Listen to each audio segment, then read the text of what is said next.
আমি advocate Monir Hossain Suman, Bangladesh supreme কোর্টের একজন মেম্বার, ঢাকা জজ কোর্টেরও মেম্বার। আইন পেশা 2016 সাল থেকে আমি শুরু করি। 2016 সালে আমার এনরোলমেন্ট হয়। তারপর 2022-এ আমি বাংলাদেশ সুপ্রিম কোর্টের যে পরীক্ষা সেখানে উত্তীর্ণ হই, 23 সদস্য হই, যেতে 1 বছর পরেই তালিকাভুক্ত করে। এরই মধ্যে আমি বাদল ল একাডেমির আমাদের শ্রদ্ধেয় আলী আহমদ স্যার, তিনার ক্লাসের সন্ধান পাই। আমি 2-1টা ক্লাস দেখি। দেখার পরে আমি অংশগ্রহণ করি, প্রথমে একটা মামলার, তারপরে আরো ধাপে ধাপে অনেকগুলো আমি কোর্স করি। আসলে বর্ণনা করতে গেলে অনেক কিছু, যদি সংক্ষেপে বলি, অসাধারণ স্যারের ক্লাসগুলো। এতে করে আইন পেশায় যে একটা শক্তি পাওয়া, একজন আইনজীবীর হচ্ছে সবচেয়ে বড় পাওয়ার, সেটা হচ্ছে তার আইন জানা, আইনের দখল থাকা।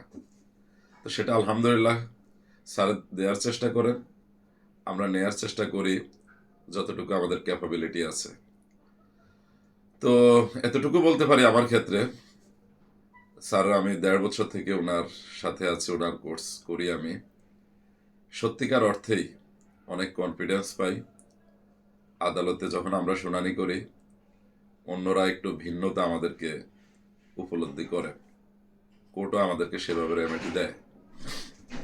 এখানে অনেক ভাই বলেছেন, আমি বলতে গেলে আমার অনেকগুলা মামলা আছে, আর এর মধ্যে যেগুলো আমি আশা করিনি, প্রত্যাশা করিনি, প্রত্যাশার চাইতে বেশি রেমেডি পেয়েছি। ডিসচার্জ, ইকুইটাল, বেল তো আছেই। এই ধরনের অনেক বিষয়ে আমরা সফলতা অর্জন করেছি, যেটা আল্লাহর রহমত। আর আলী আহমদ স্যারকে আমি ধন্যবাদ দিতে চাই, কারণ যখনই যেটা সমস্যা দেখা দেয়, আমি স্যারকে, ক্লাসে তো স্যারে বলেন সমস্যা সমাধানের একটা কোর্স করতেন, সেখানে আমরা বলতাম, তারপর পার্সোনালি ওনার স্টুডেন্ট হওয়াতে যখন যে সমস্যা নিয়ে স্যারকে নক করি, স্যার সেটা সমাধান করে দেন, জানিয়ে দেন। তো এই কারণে মনে হয় এখন মাথার উপরে স্যার শুধু আমাদের একাডেমিক শিক্ষক নয়, উনি আসলে একজন গুরু। উনি আমাদের, যেটাকে বলে ফির মুরিদে যে সম্পর্ক, বলতে গেলে এরকম। অন্তর থেকে স্যারকে ভালোবাসি।